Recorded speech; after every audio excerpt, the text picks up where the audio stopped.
जैसा कि आप सभी जानते हैं कि इसके पहले जो है हम लोग लाइन के बारे में, पैरेलल लाइन क्या होता है, परपेंडिकुलर लाइन क्या होती है, इनके बारे में सीख चुके थे। आइए आज हम लोग सीखेंगे किन्हीं भी दो लाइन के बीच में एंगल कैसे फाइंड करते हैं। तो ध्यान देना, हमें आज सीखना है किसी भी दो लाइन के बीच में एंगल कैसे फाइंड करते थे। यहाँ पर देखना, आप लोग ध्यान से देखना, ये बहुत ज़रूरी है। Angle between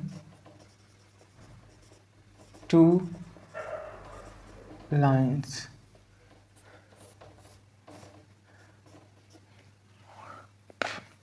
angle between two lines, आप क्या करेंगे कि दोनों लाइन को ड्रा करेंगे। ठीक है, लाइन को इस तरीके से ड्रा करें।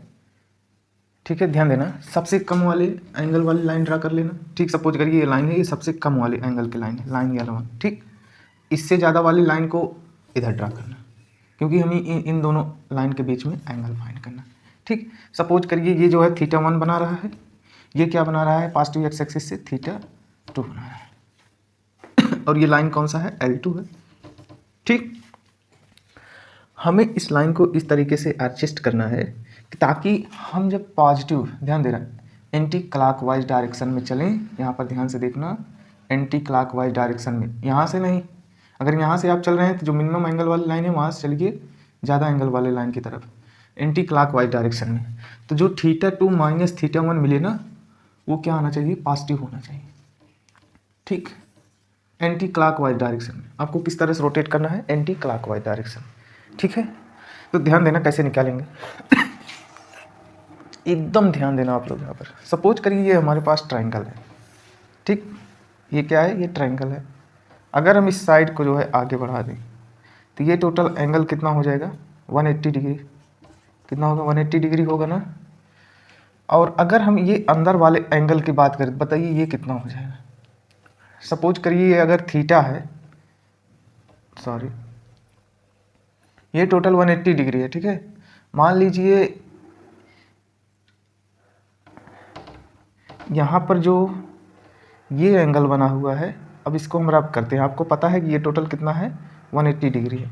मान लीजिए ये वाला एंगल कितना है, यहाँ पर अल्फ़ा है। ठीक, ये एंगल अगर अल्फ़ा है तो ये एंगल कितना होगा, 180 डिग्री माइनस अल्फ़ा, क्योंकि ये टोटल हमारा क्या है, स्ट्रेट एंगल है। कौन सा एंगल है, स्ट्रेट एंगल है, ABC। हमने इस लाइन को एक्सटेंड किया है। ठीक, ये कितना है, 180 डिग्री माइनस अल्फ़ा। अब आपको पता है कि त्रिभुज के तीनों अंतःकोणों का योगफल कितना होता है, 180 अंश होता है। तो चलिए चेक कर लेते हैं, इसको भी हम प्रूफ में आपको दिखाई देते हैं। ये हमारी लाइन है कोई BC, हमने एक लाइन इसके पैरेलल ड्रा किया जो A को टच करते हुए जा रही है। सपोज करिए ये कौन सी लाइन है, होगी कोई लाइन, नाम रख लेना। ठीक, ये अगर इसके पैरेलल है तो ये टोटल भी 180 डिग्री होंगे।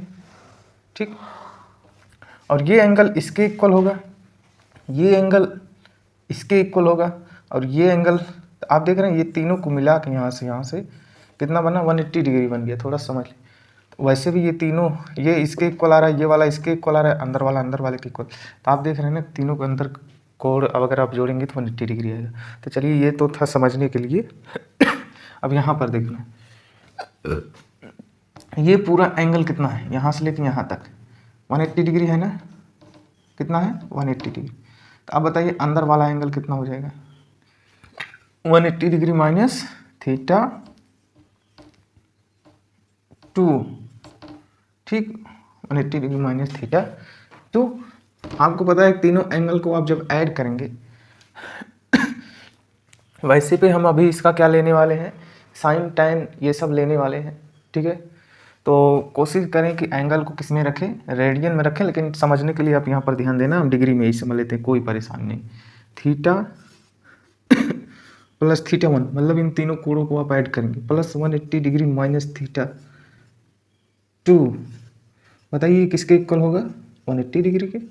त्रिभुज के तीनों अंतःकोणों का आप जोड़ेंगे तो कितना आएगा, 180 डिग्री है, इसको काट दीजिए। आपको दिख रहा होगा theta plus θ1 minus θ2 equal to 0 आ रहा है। हाँ, यानी कि थीटा अगर आप निकालें तो इस θ2 को उधर ले जाओगे तो इसके सामने एक माइनस प्लस में हो जाएगा, लेकिन इसके सामने प्लस क्या बदल जाएगा, माइनस में। ठीक, हम आपको ऐसा क्यों कह रहे हैं, हम इसलिए कह रहे हैं कि आप यहाँ पर एंटी क्लॉकवाइज मूव करें। जब आप एंटी क्लॉकवाइज मूव करें ना, तो बड़े एंगल वाला जो स्लोप है वो आपको मूव करने के बाद मिले, ठीक है। छोटे से बड़े पे मूव करना है। तो इससे क्या होगा, जब आप यहाँ से मॉड लेंगे तो ऑलरेडी आप बड़े में से छोटे घटा रहे हैं, जो भी रिजल्ट आएगा पॉजिटिव आ जाएगा। और जब रिजल्ट हमारे पॉजिटिव होते हैं तो वहाँ पर मॉडुलस लेने का कोई फ़र्क नहीं पड़ता। तो वही काम यहाँ पर करेंगे। हम दोनों तरफ क्या लेंगे, tan लेते हैं। अगर आप इस तरीके से किए तो आपको मॉड लगाने की कोई ज़रूरत नहीं है, नहीं तो आप अनायास जब मॉड ओपन करेंगे तो आपको दो स्लोप मिलेंगे और आपको उसमें स्लोप फाइंड करना या एंगल फाइंड करना, दो एंगल मिलेंगे नेगेटिव पॉजिटिव। तो कौन सा तुम्हारा एंगल है ये सिलेक्ट करने में परेशानी है। दोनों तरफ हम क्या लेते हैं, tan।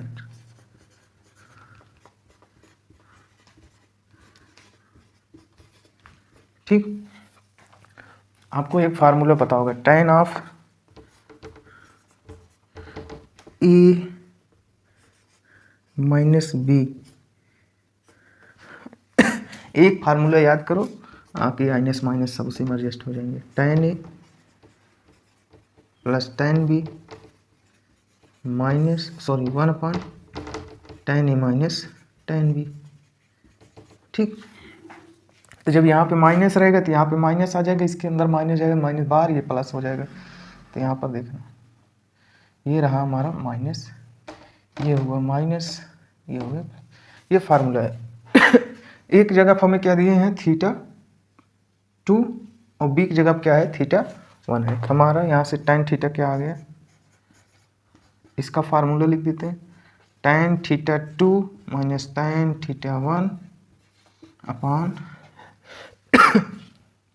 अपान 1 प्लस tan θ2 tan θ1।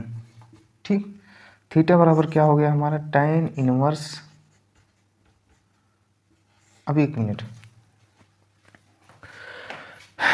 आपको पता है कि जो भी लाइन हमारी पॉजिटिव एक्स एक्सिस से एंगल बनाती है, अगर उस एंगल का हम क्या ले लें, tan, तो वो हमारे उस लाइन का क्या कहलाता है, स्लोप कहलाता है। सपोज करिए इस लाइन का स्लोप क्या है, m2 है, तो m2 इक्वल टू क्या आ गया, tan θ2। इसका स्लोप क्या आ जाएगा, पॉजिटिव एक्स एक्सिस से एंटी क्लॉकवाइज डायरेक्शन में θ1 एंगल बना रहा है, तो इसका स्लोप आ जाएगा m1 बराबर tan θ1।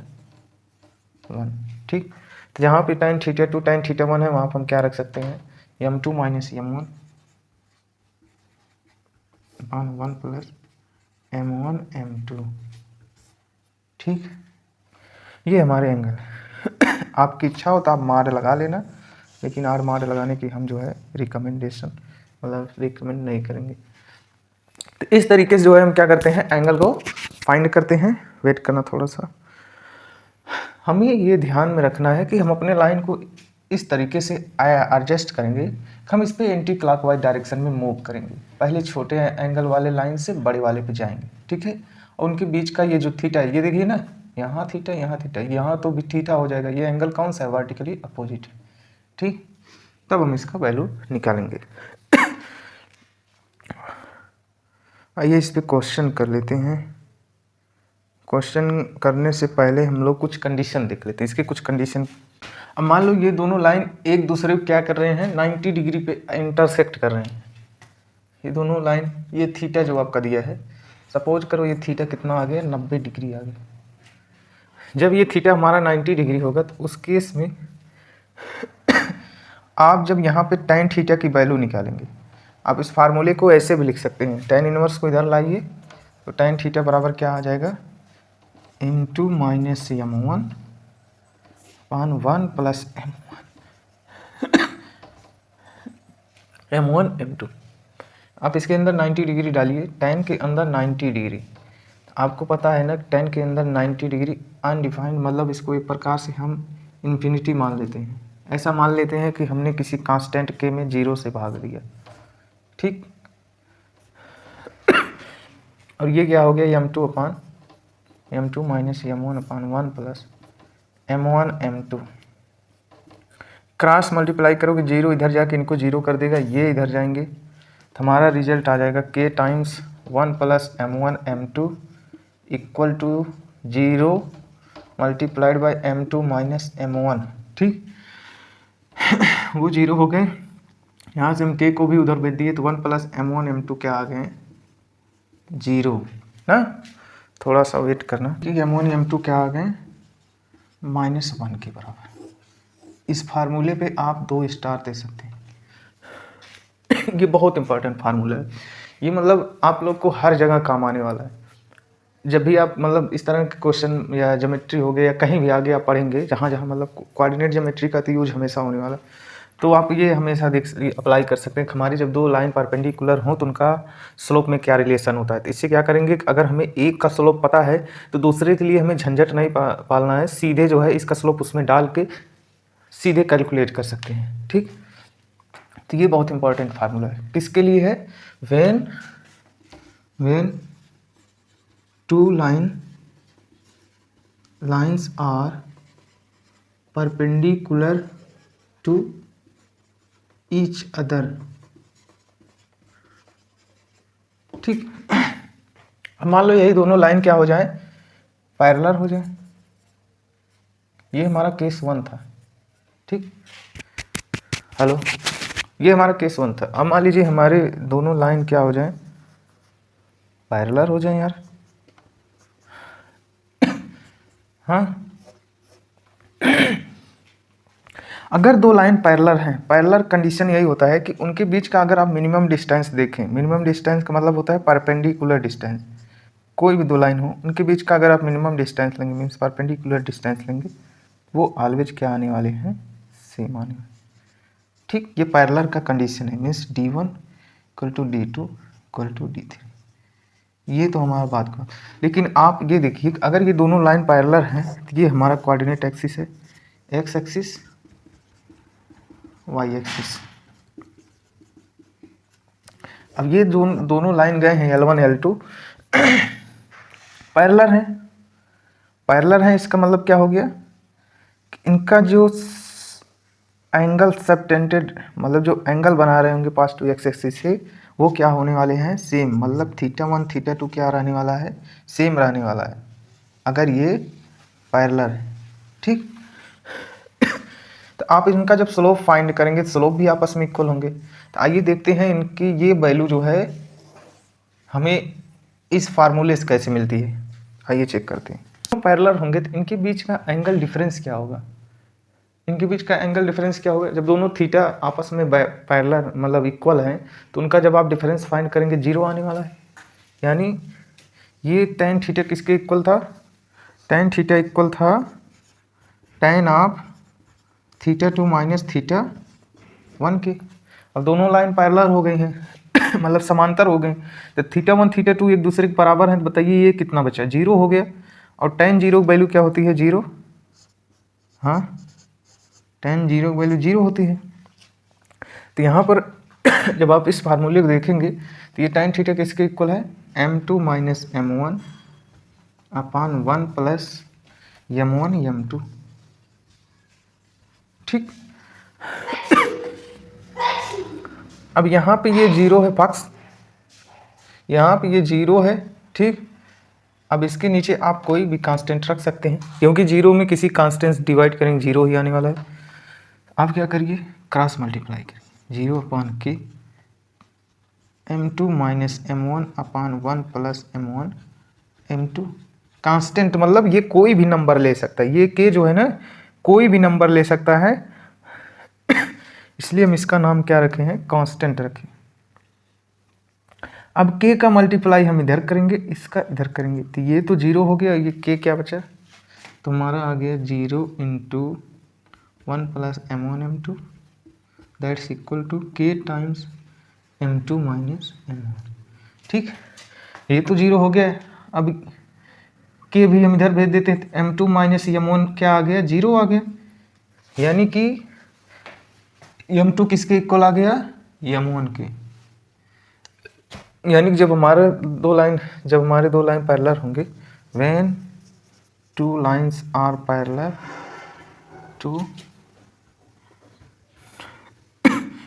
lines are parallel then उन दोनों का slope m2 equal to m1 हो गया। हाँ, ये रहा कंडीशन। तो ये था हमारा मतलब कंडीशन, कौन सा लाइन किसके पैरेलल है क्या होगा। तो दोस्तों आज हम लोग देख चुके हैं कि किसी भी लाइन के बीच में एंगल कैसे फाइंड करते हैं, और अगर वो लाइन परपेंडिकुलर हो या पैरेलल हो तो उनके बीच में कंडीशन कैसे स्टेबलाइज करते हैं या क्या फार्मूले हमारे पास निकल कर आते हैं। अब इसके बाद वाले वीडियो में हम लोग देखेंगे इन पे बेस्ड क्वेश्चन। ठीक है, तो मिलते हैं नेक्स्ट वीडियो में। Thank you.